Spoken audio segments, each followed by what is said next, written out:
Welcome to The Real with Joseph Labman. I am Joseph Labman. Thank you for tuning in to this episode of The Real, taking time out of your day to come watch this episode. I really appreciate that. If you haven't subscribed already, please subscribe for me. I'd really appreciate that as well. That's the best way you can support this channel and help me grow my content and grow this channel to where I'd like it to be. Everybody hit the like button for me on the way in on this video today. That also helps promote this video more in the algorithms, helps grow this channel more as well. Please share this content. I would really appreciate that. My guests would as well. If you would please share this episode with someone you know that maybe is interested in the topic we're talking about today. Please leave a comment below as well. We'd love to hear your guys' feedback. You can interact with myself and the guest on the panel and the live chat as well. Whatever we're talking about, just leave a comment there in the live chat. Pop in and say hello. We'll put it on the screen for you. And yeah, without further ado, let's get to the show. Welcome back to The Real with Joseph Labman. I am Joseph Labman. Hope you guys having a great Wednesday afternoon, rather. Couldn't remember what day it was for a second. But news is just going on crazy right now. The NBA trade deadline. The Cavs got James Harden. I just got done doing a live over on TuneIn Sports, reacting to all that. So go check that out. And yeah, so we got the Browns just hiring their head coach, had the introductory press conference, which we're going to get into today. But everybody, let's hit the like button the way in here. Let's get a like rally going. And yeah, if you haven't subscribed already, please subscribe. Shout out to you guys. Salute my man Toon. He's in the chat now. Salute, man. I'm gonna be listening, trying to get this Lonzo ball news out. Yeah, well, actually, it's funny. We were just on his live, and I mentioned the Jazz as a potential suitor for Lonzo Ball. I would have liked to get a little more out of that trade, but I guess I don't know what we got out of that trade. I don't think we just traded Lonzo and 2 picks for nothing. You have to take something in return. I don't know what we got out of it, but yeah, that's the breaking news over. Go subscribe to Cavaliers Talk and TuneIn Sports, and go check out the live we just did and wrapped up with. And yeah, so a lot of things going on over there right now, that's for sure. But going to the main topic of today's show, Todd Monken, new Browns head coach, who I came on the other day and said I like to hire. I think out of all the guys that was most realistic options they could have hired, I thought he was the best one. And I think Todd Monken so far, before he spoke yesterday, just when you read about him, the ways he did the whole thing, going to the facility last Friday, talking to Shador. You hear him how he talks ball. Like, you were like, man, this guy looks like he can really fit the city of Cleveland and really fit the culture and what we needed. Somebody who's proven. He's a proven winner. Was a coordinator at Georgia when they won national championships. Right? He's tough. He's outgoing. He holds people accountable. Like, he checks all the boxes that I broke down. Offensive mind, proven quarterback developer, makes any type of quarterback, no matter what skill set, great. And so, I thought as soon as he gets in front of the, because there were still some people out there that, weren't 100% sold on Todd Monken, but I thought it felt like, once he gets in front of the media, it speaks finally and has his introductory press conference. I think people are really going to fall in love with this guy. And boy, I think that's how that went yesterday, because I got a lot of feedback just myself from people like Mike and other people who just said, man, this guy really killed it. We like this guy. And just, you see it all over. People really started to fall in love with the Todd Monken hire now. And so I'm going to react today just from clips. Mainly, I got one clip from Haz and one clip from Barry that goes off of something that Todd Monken said. But I got probably about, I don't know, bunch of clips. I got a bunch of clips here, probably about 10, 15 clips yesterday from the press conference that I'll play real quick. Shout out to my grandmother. She said, hi, looking good looking, love. Good to see you, Grandma. Hope you're doing well today. Love you too. Thanks for tuning in as always. But I'm going to get in the coach here and why I think this is a good hire and why I think yesterday his debut as the Browns head coach, basically speaking in front of the media and talking as a leader of the franchise, I think he got an A+. I gave him an A. I thought he was great. I thought he said everything I wanted to hear. I thought he won me over even more. And so here's Coach Monken, Monken's press conference yesterday. Let's get to some of these clips here. Now, the first part I'm going to start with here is with Andrew Berry, the Browns GM. Andrew Berry, when they fired Kevin Stefanski, right, almost 4 weeks ago now, whatever it was, that day when he spoke to the media, I emphasized this on my show that the one thing that stood out to me that he kept saying that day was, we need a leader. He kept using the word leader. And I remember I told Mike, I said, Mike, they need somebody to come in there to kind of show them how it's done. Because I don't think they have a clear plan of what that looks like, or know-how of what that should look like, of how they need to get to becoming a successful, consistently successful organization. and somebody knows how to develop quarterbacks, what an offense and team should look like, right? What players to get, how to develop them. And I think, I kept telling Mike, they need somebody like that. Just like when they brought in Jim Schwartz, he gave them what they needed for that defense where it was at that time. You remember a guy like JOK, his career, people were giving up on him before Jim Schwartz got here. You know, Grant Delpit, you look at a guy like Devin Bush, career was revitalized here. So, they needed a leader of the not only the offense but the franchise to come in here and show them like this is how it's done. And that's what they got with Todd Monken. This is somebody that was under Kirby Smart and John Harbaugh. And so, the biggest thing that stood to me from Barry's opening statement was exactly that. Here was Andrew Barry yesterday speaking about one of the biggest qualities and things they liked about Todd Monken when going through the hiring process. So as we looked at everything and we thought about what we needed from our head coach, particularly in this phase, the first thing we actually looked at is we wanted someone who could lead, develop, and grow a young team. Because quite frankly, we're probably going to be, if not the youngest, one of the youngest teams in football in 2026. The second thing that we wanted, certainly in the short term, was a coach, didn't matter the background, that had a very strong and adaptable offensive plan, given the amount of turnover we're going to have on that side of the ball, both in terms of personnel, scheme, you name it. In addition to that very specific problem, we were looking at individuals that had 4 key attributes.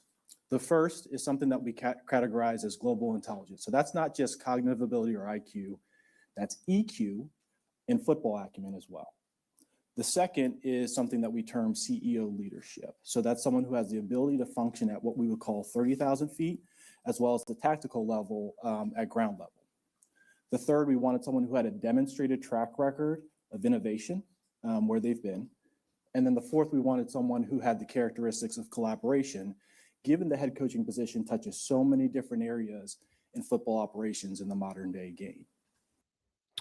And so you hear it there first from Andrew Barry. I'm gonna see if I can fix his face there. I don't have my boy looking all crazy like that, but there we go. So, but again, 3 things there that he emphasized. Well, 2 things rather. He said it twice. Leadership, right? 3 things: leadership, CEO leader of the franchise, and somebody who's a developer.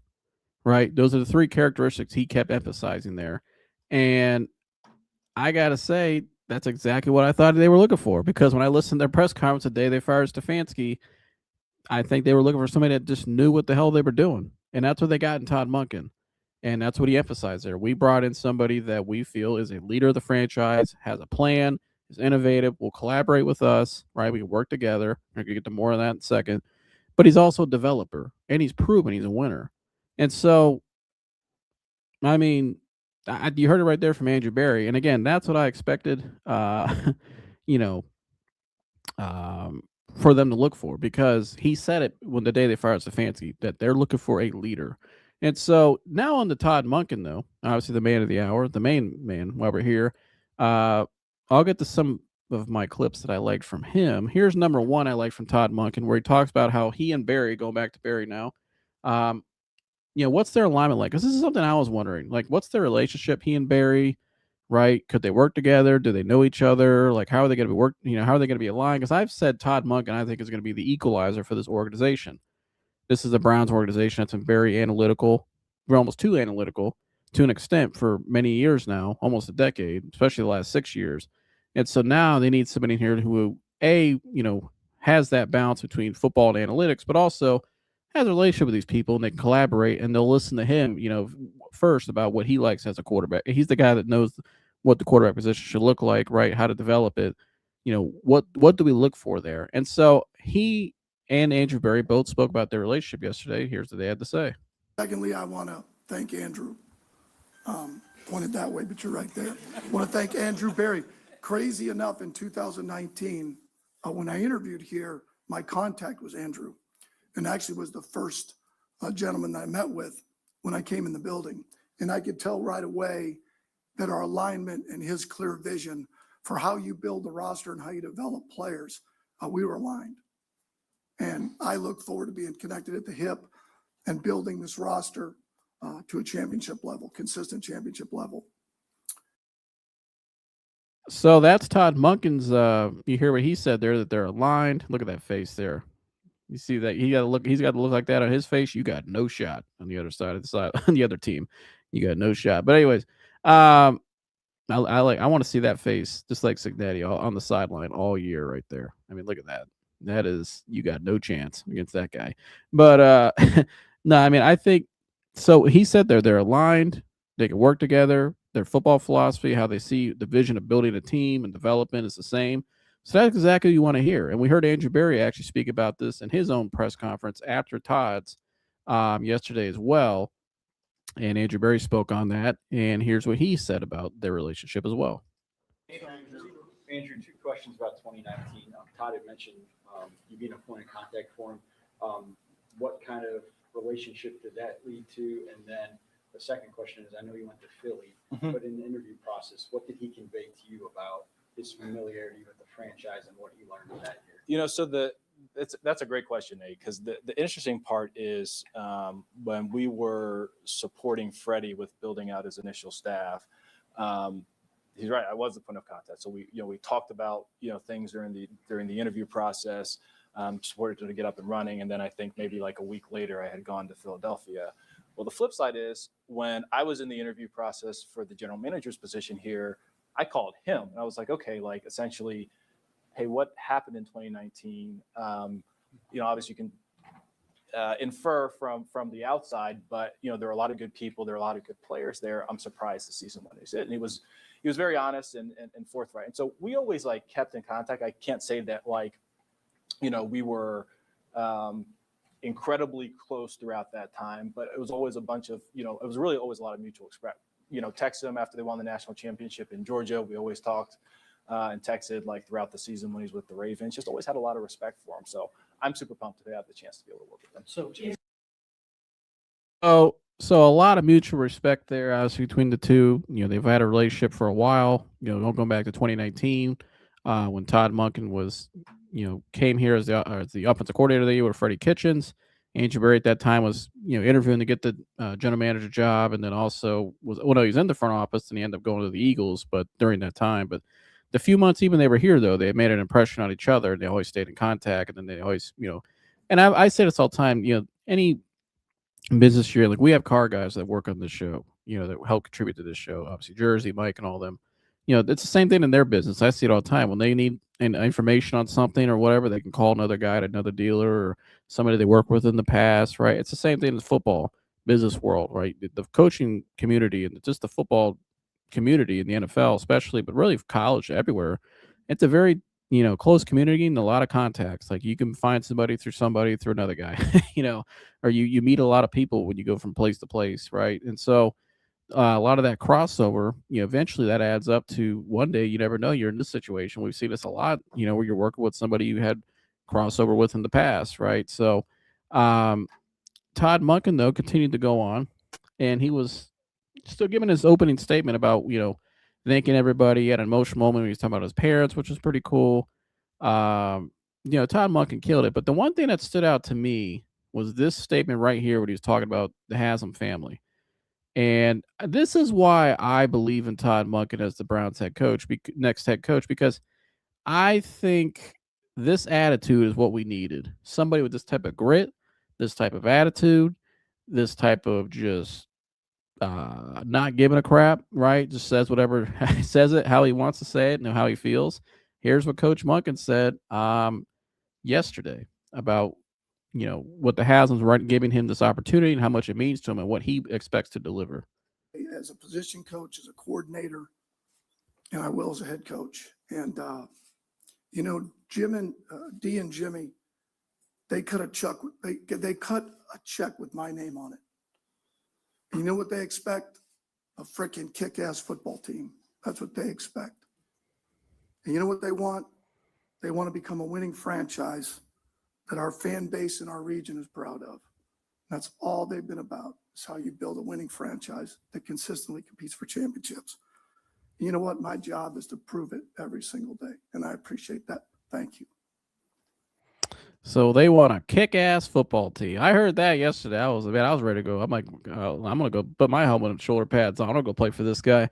I love that. I mean, it sounds cliched maybe to some people, but I think just, that's who he is. That's how he thinks. That's how he views the game. He wants a fast, physical, kick-ass football team, like he said. And I like what he said there too about, the Haslam family, for all their faults, and they've had plenty. They do want to win. They are trying to win. That they spent $230 million on one guy because they felt like it was going to help them to win. Made one of the biggest trades in NFL history, sports history rather. So, they've shown the willingness to try to be aggressive and win, and I think they've looked in a lot of the wrong areas or just haven't, found it yet. But I think to hear him just say that though, with the mentality, the way he said it, the kick-ass football team, but just also that they want a winning franchise and it's a consistent winner. Again, it goes back to my point. They were looking for somebody that was proven, knows what they're doing, but also brings the leadership to lead everybody in that building about this is how we operate as a franchise. And so that was another part I loved there. Probably was my favorite quote he said the whole day, or one of them. I don't know. There's another one we'll play later on. But obviously the big question mark obviously was with Shedeur Sanders, right? What are they going to do at quarterback with Shedeur Sanders? And so Todd Monken was asked about Shedeur, what his plan is there. Obviously, I think Mary Kay asked the question. And so this is when the Q&A opens up now in the press conference. And so the first question, was Shedeur going to be your quarterback one? Here's what Coach Monken had to say. Cleveland.com, Cleveland Plain Dealer. Well, I guess I'll start right off the bat with the question probably everybody wants to know. Will you head into this offseason with Shedeur Sanders as your QB1? And if not, what is your approach to the whole quarterback situation as you move into your new job? Well, I think like any position on the team, that's still to be determined. Am I excited about Shedeur? Am I excited about all the quarterbacks in the room? Am I excited to coach this football team? Absolutely. I can't wait for them to get back and for us to get started.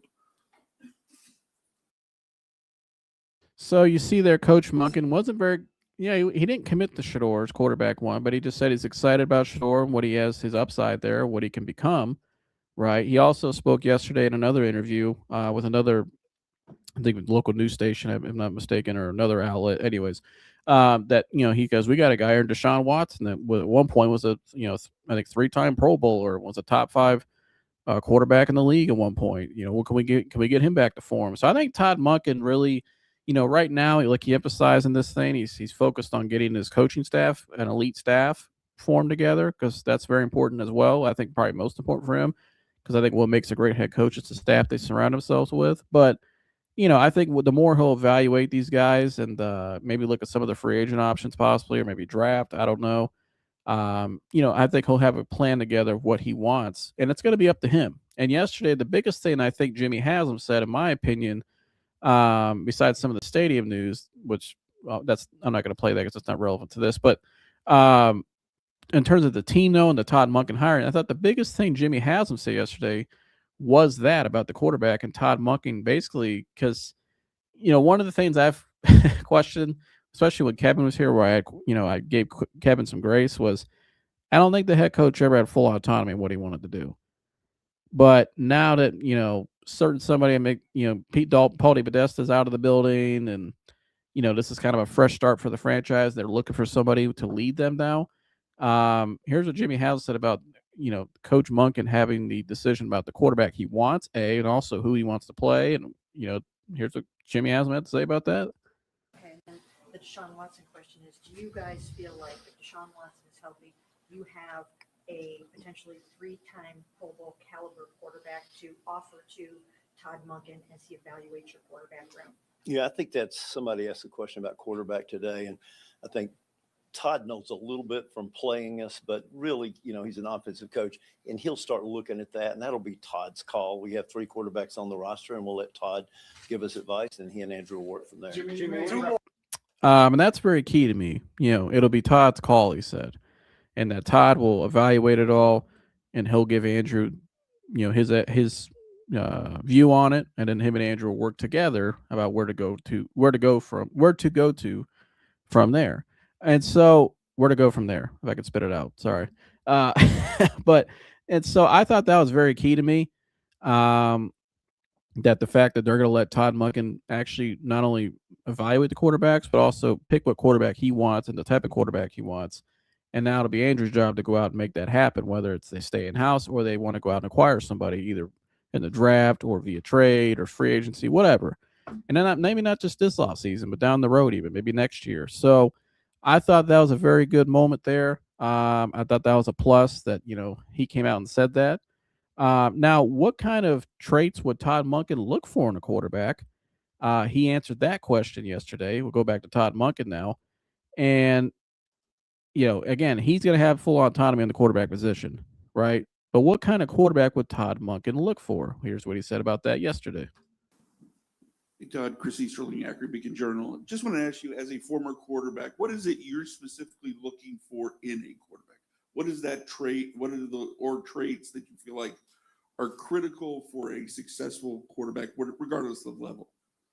Well, I'm just going to start with personality traits.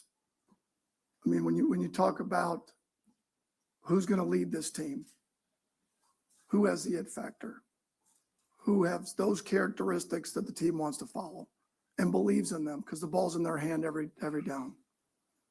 This game's going to come down to 2-minute situations, 4-minute situations where you've got to be able to execute at a high level. And we're just talking about some of the characteristics that you're looking for, let alone some of the physical traits that we'll get a chance to talk about later. Let's go, Scott. So the biggest thing Coach Monken's looking for is the personality traits, not just the physical traits, right?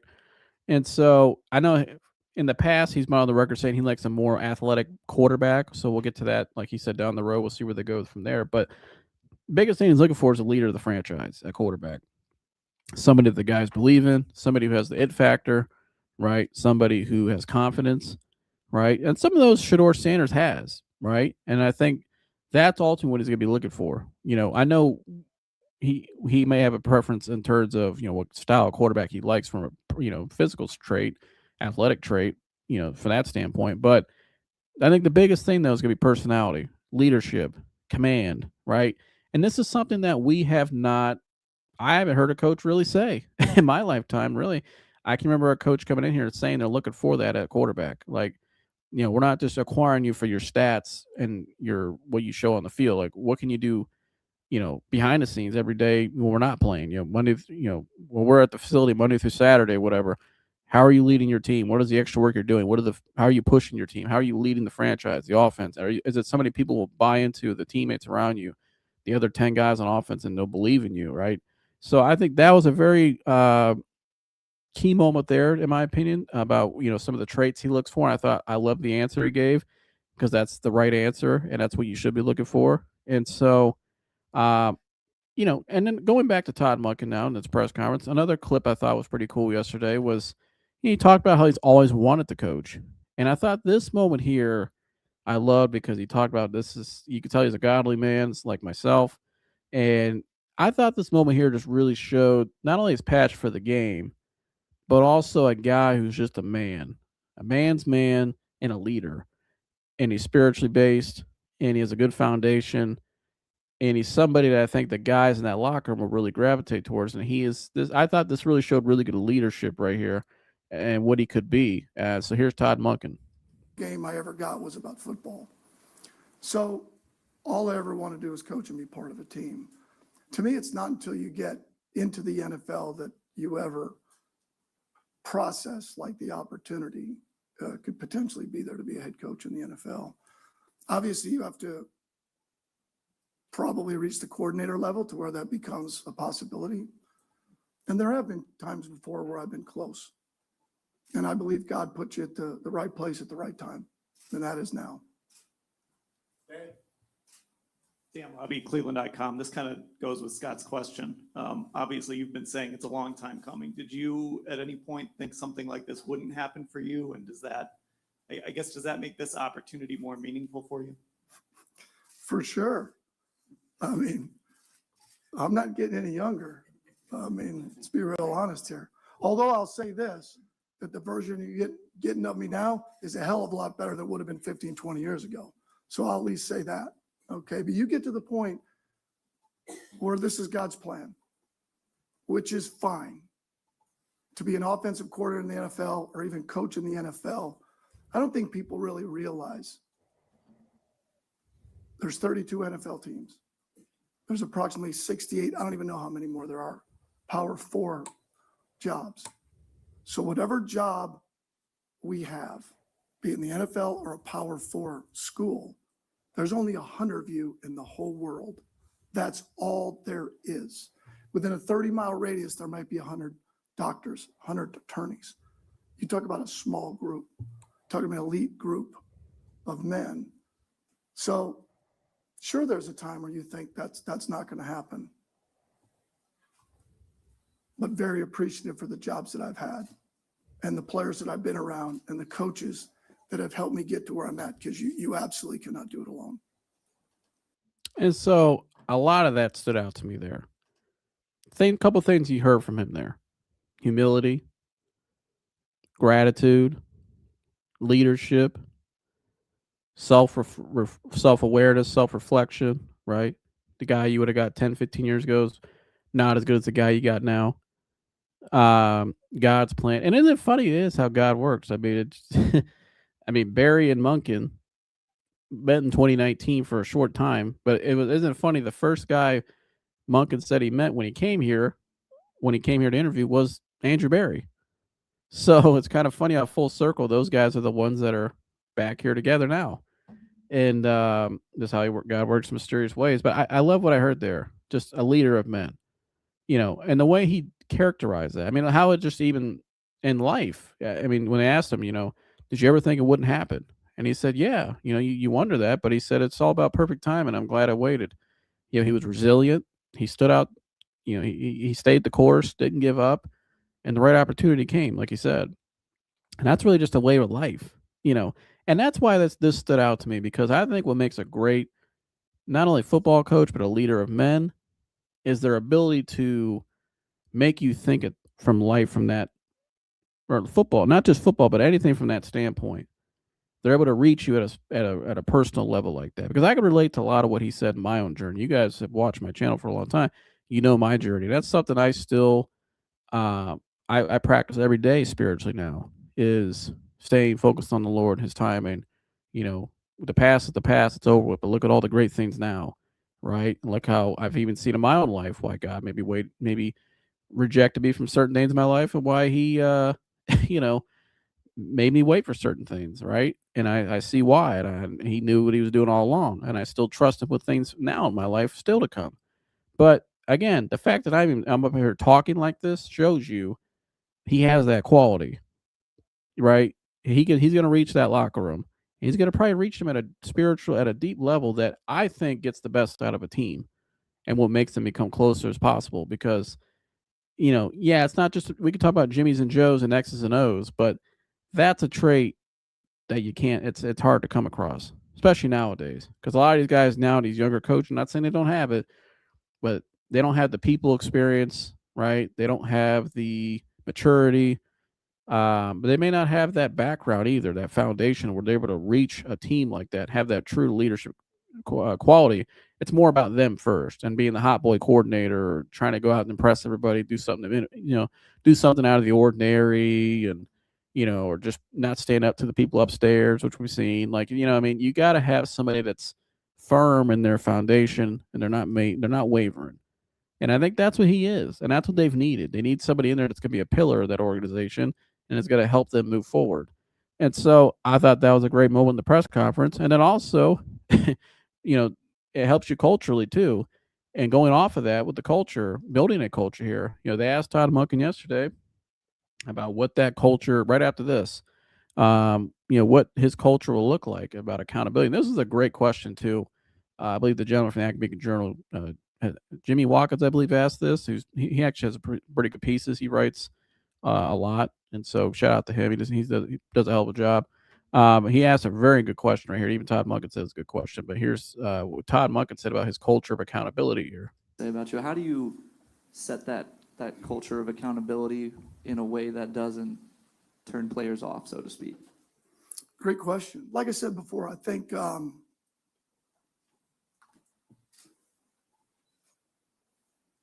you have to hold the players accountable for what they say their dreams and aspirations are. And you have to find out what really do you want individually with your career, and then what do you want collectively as a team. And no, all you're doing is holding them to what their goals and aspirations are, like people did for me. I am who I am because my parents did that for me. They didn't do that to me. They did that for me. And that's the way I go about it, is I think everybody likes honesty till they don't like what's said to them honestly. And I'm the same way. I'm no different. I like being stroked in a good way. I'm no different. I don't like the other side of it, but that's how I've gotten a lot better. And the people that love you the most, they're going to be honest with you. But all it is finding out what are your dreams and aspirations, and then let's fight like hell to achieve them. I love his words, how he just speaks. He speaks honestly, just genuine. Let's fight like hell to get it. But he dropped a bar there. Everybody likes honesty until they're told something honestly. Man, this guy, he's coming in here dropping bars. He's got the wisdom. He's gonna gain the respect in that locker room for sure. You could tell that off the rip. You're either in or you're out with his locker room, which I think that's how it should be. But he's also gonna be. It's not a dictatorship. It's a partnership. You could tell that's what he's gonna be with these guys. How can we maximize you as an individual? Because if we can get your plan as individual up to par, and then we can incorporate that with our team plan. Now we got something cooking. Right? He has a plan and a purpose in everything he's doing. And he's gonna have a plan and a purpose for this team and these players. And the more I listen to this guy talk, like yesterday, just the wisdom and just his sense, and the way he's able to the verbiage, how raw he is, and just real and honest. Like there's no fake in this guy. Like he's not faking anything. He's not trying to impress anybody. He's not trying to just give the same answer. We got to be better and all that stuff. He's not trying to do that. He's trying to, and that's not a shot at Kevin Stefanski. I'm just saying his personality is a lot different than what we've seen here in recent years. And not just from a coaching standpoint, but just across the whole organization. Like this guy is going to tell like it is, and he's going to say it his way. And it's honest. And you got to respect that. You may not like it, but you got to respect it. And I'd rather have somebody that wants to be respected than liked. I think we've had a lot of people in this organization that are too worried about trying to be liked and innovative and reinventing football. How about people just know what they're doing, go about it the right way, and you may not like how they go about it, but you respect what they do, and they're proven, and they're going to show you why each and every day, and just like he said. And so another great answer there from him. Now, obviously, the big thing everybody wants to know is Jim Schwartz, right? What's going on with Jim Schwartz? Tune says fire. My grandmother says he can make the change, make them work for it. He will. That's right. That's right. He's going to go in there. He's going to have him. He's going to, this is the kind of accountability they have not had. And I think that they've lacked. And you've seen it at times in key moments of games. That's where it shows. Like all that stuff you do all year long, the little things behind the scenes, your culture, everything, practice habits, film habits, everything, it all adds up. And so he understands that. Stefanski won't survive. Good to see you, Chantel. Stefanski won't survive in Atlanta. He won't like black quarterbacks. Last time I checked, Michael Penix is a black quarterback. I don't know if Stefanski fits their culture. Now, if he has a plan for Michael Penix, I think maybe it could work. I don't know how Penix is going to fit in with what Stefanski likes to do offensively. That's going to be interesting to see. But how does he do that? Build a plan around Penix, and does he fit into the Atlanta culture? I think that's going to be very interesting because I think fit matters. He fits Cleveland. You are what your culture is, and if you don't have that, eventually you're going to get phased out. And so we'll see how that goes for him down there. And I wish Kevin the best.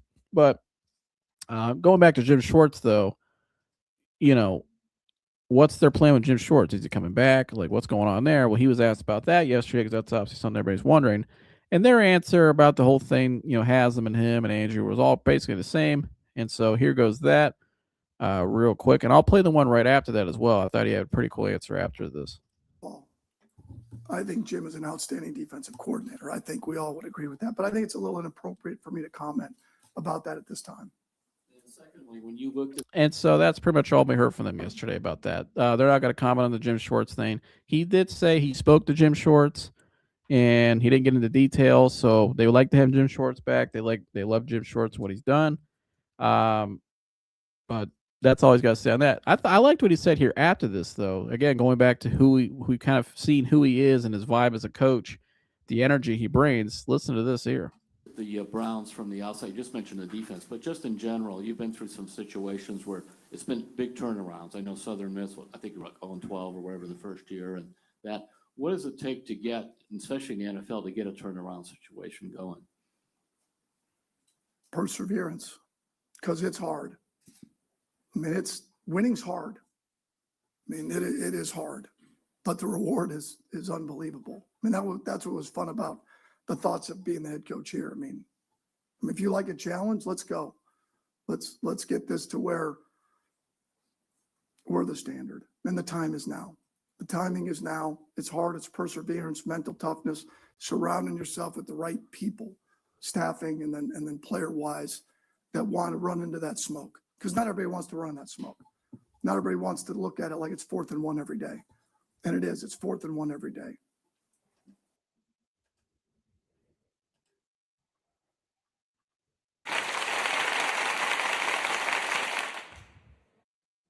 That's all I got for that.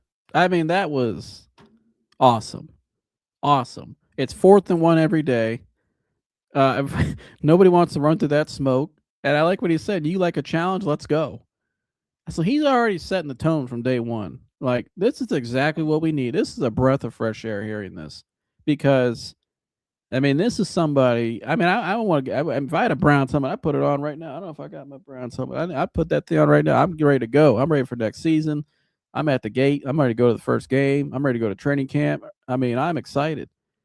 I mean, this is the kind of energy we needed here. When you're trying to change a culture, you got to have somebody. See, this is what Curt Cignetti did when he went to Indiana and why he's a national champion right now. Because he walked in there and said, Ohio State sucks, Michigan sucks, Penn State sucks, everybody sucks, and pretty much told all the people in Indiana, stop acting like losers, get the whatever's been going on here for the last X amount of years, wash all that shit out, forget about all that. We're here to win. We're going to win now. This is the new standard. We're going to become the standard. So start acting and talking like it. And voila, look what happened with Curt Cignetti. Indiana wins the national championship a couple years after.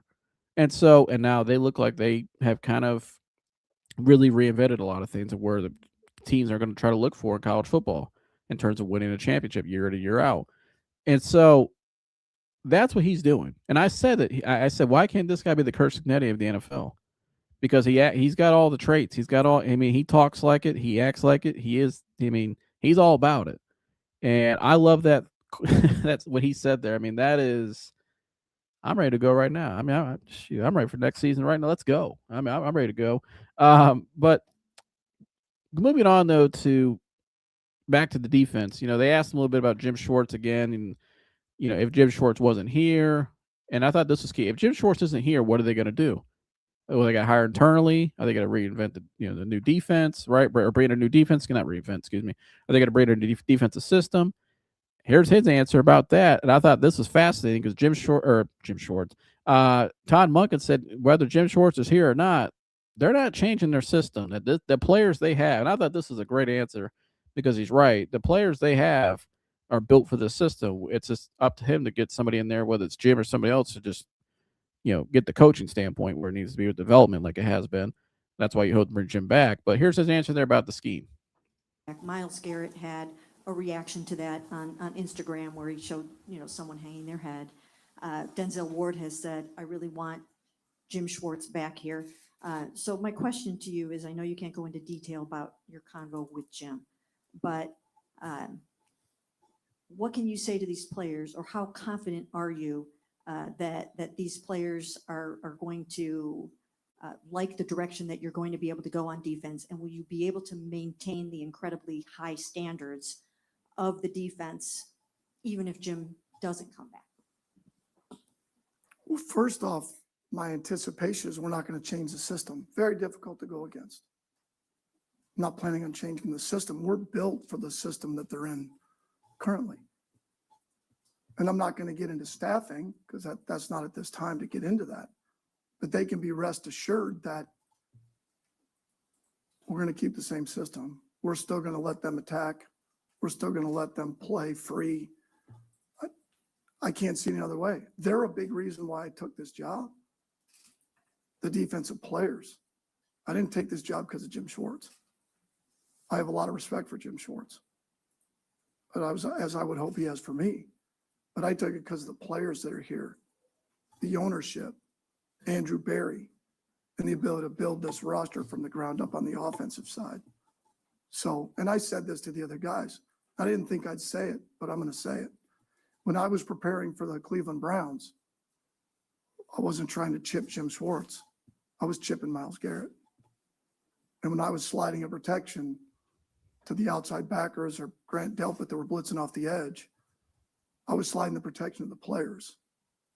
And when I was worried about throwing to the right against Denzel Ward or Tyson Campbell to the left, that's who I was worried about throwing at. And I think he sent a clear message to the team there. Basically, because she asked about Myles Garrett and the whole thing he posted. I think he sent a message to his players there. Like, hey, man, give yourself some credit. Like, we know how good Jim Schwartz is, how great how important he's been to this city and this team. But we're not changing the system, number one, because it fits who you are. I see that. I'm not trying to come in here and blow something up and everything's my way or the highway. But he's shown there he's adapting to the players, right? But also, he's propping the players up, like giving them some confidence. He's showing he's a player's first coach. The belief and the self-confidence. Like, give yourself some credit. It's not just about Jim Schwartz. You guys went out there, did that. Jim could tell you all the things he wants, but at the end of the day, you guys have to go out there and do it. And so I love the answer he gave there. I also love that why he said he chose the people that are in the building now. Again, you're trying to build a culture. That's the kind of tone you want to set right there. So I agree with that. I love that answer there. I like the new logo. My name, Joe. What's up, that Ice Cube? Good to see you, Humble. Brownie still want that stadium ballot. Yeah, if they want that stadium, send us Giannis over, Jimmy Haslam. How about that? Stump said have them both. Yeah, I know Coach Stump said have two co-head coaches, basically. So we'll see. I mean, I don't know what's going to happen. We'll find out what the resolution is with Jim Schwartz here soon. But needless to say, no matter what happens, I think the Browns are in good hands with Todd Monken. I think he'll be just fine. And now he went on to talk about more about the scheme. I think this one here, if not about his offensive scheme here. I got a few more here we'll finish up with, but going back to now scheme, but in particular offensive scheme, here's what Coach Monken had to say about that. Of your scheme and bending it to the talents of your players. But, from a macro view, when people envision a Cleveland Browns offense under Todd Monken, what do you want them to see?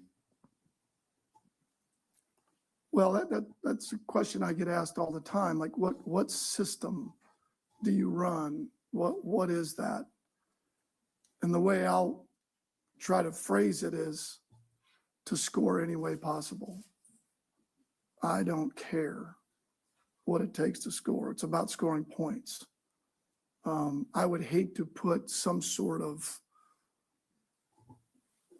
any type of connotation as to what system that we are, other than playing to our players' strengths. I think one of the things that our staff, including myself, have been able to do is take advantage of what a player can do and not what they can't do.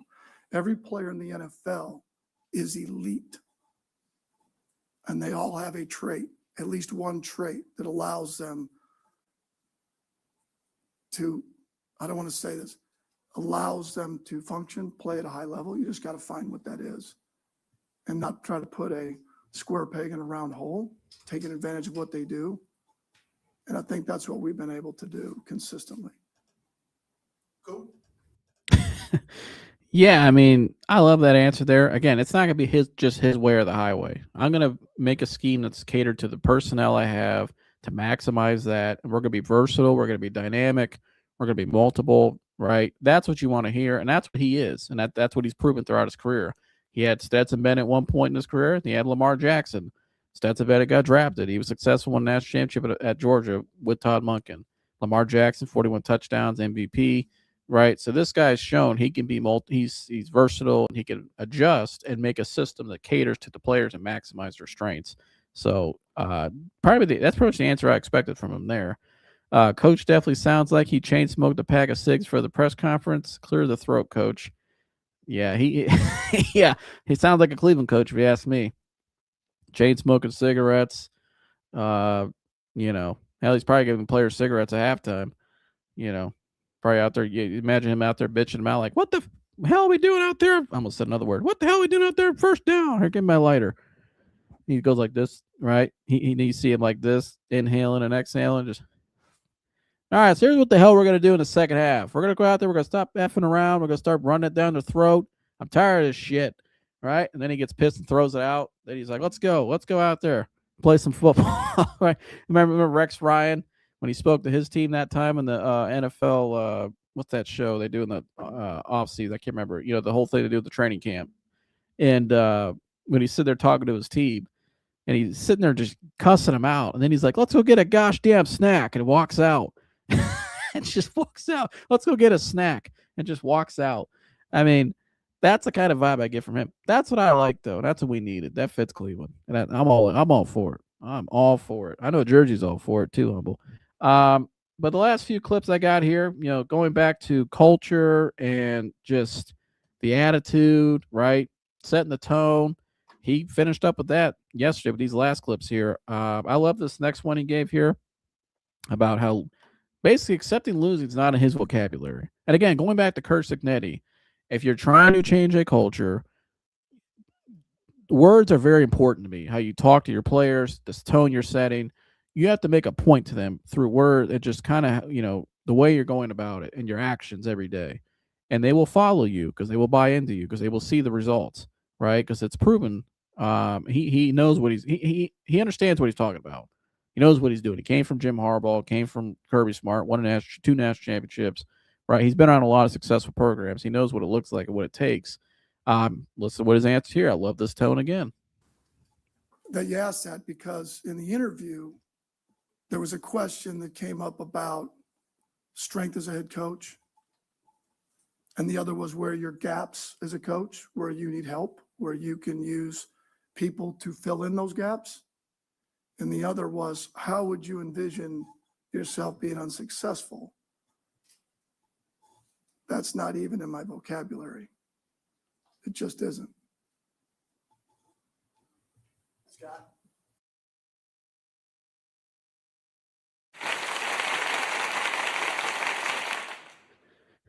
Losing's not even in his vocabulary. I mean, this guy came in just dropping bars yesterday. Just straight fire. Oh, yeah, Hard Knocks. Appreciate you, Tune. That's what I was thinking. Yeah, Hard Knocks. It was the Rex Ryan one where he said, "Let's go get a gosh damn snack," and he walked out after just sitting there just cussing him out for like 5 minutes. But yeah, I love the tone he's setting there, what he said there. That's not in his vocabulary. And guess what? You know what he's telling his players? It ain't gonna be in your vocabulary pretty soon either. So you better buy in now or get out. Like, buy in, because this is how it's going to be from now on. What's been going on here for the last X amount of years, that ain't happening no more because it's a loser culture. We're not doing that anymore. And that's exactly what you want to hear. That's what I wanted to hear. Then he went on again, talking more about self-reflection here of himself, and just I thought this was another cool moment here from Coach Monken. Here's this moment. And how, you even felt like there were some things that you could have done better working with him. So I guess I just ask, what did you learn from coaching Lamar for the 3 years you were there? And what were some of the biggest challenges and things that you kind of bring with you now to this job? Well, first off, I think I didn't get to where I'm at as a human being or a coach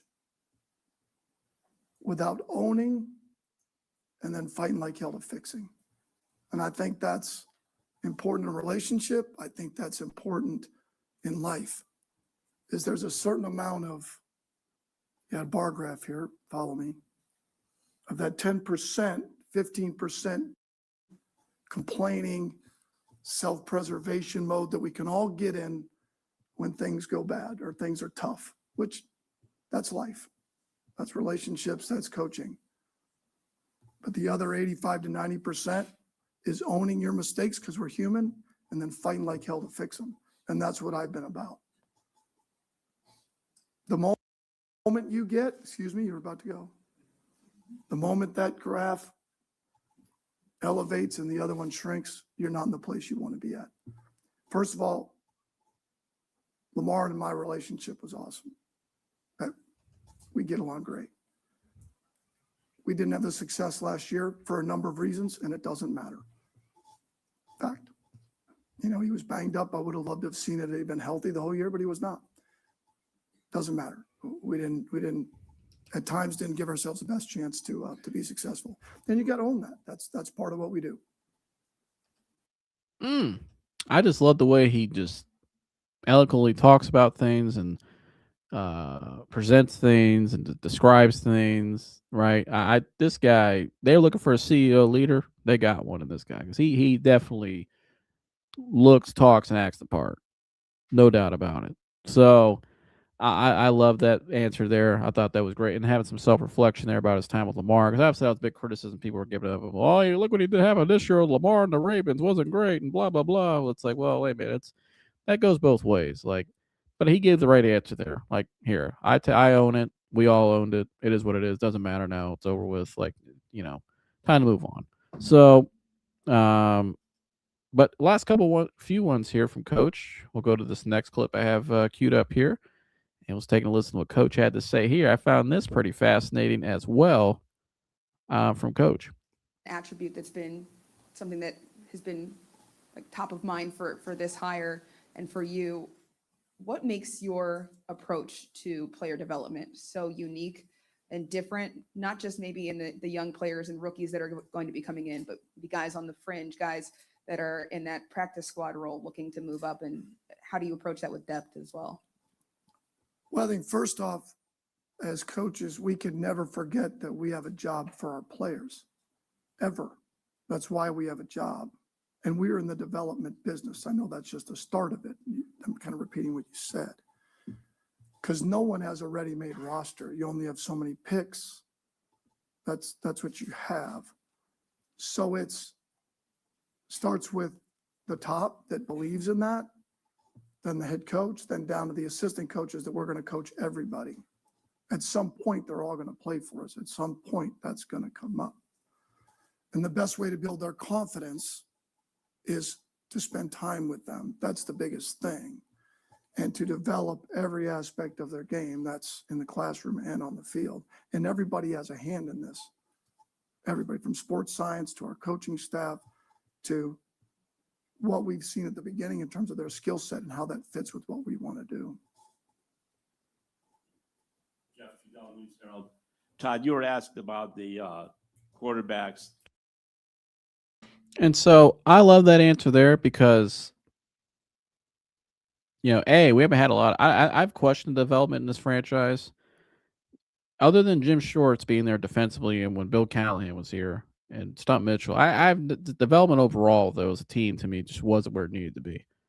I think that's something that's lacked. Especially when you're in a market like Cleveland, like you got to have great development anywhere, not just Cleveland, big market, small market, and football. You have to have great development. Any team sport, you have to have great development, right?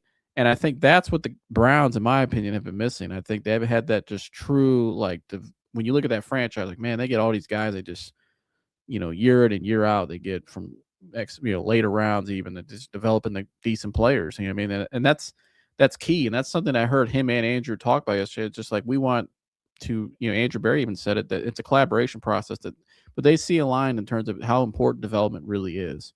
I think at times in the past with the Browns, with the way the philosophy was the last 6 years, the Deshaun Watson trade's a prime example of it. It's, let's try to get somebody that has already shown something in the league and prove it, or just try to buy talent and try to buy, let's try to buy touchdowns. Let's try to buy stats. That's kind of whole Moneyball mantra. But what that fails to realize, though, is you have to still have a culture, a coach that understands how to mesh all that together, right? And you have to have development, right, to get the most out of these guys. Deshaun Watson needed coach more than anybody because he sat out for almost 18 months.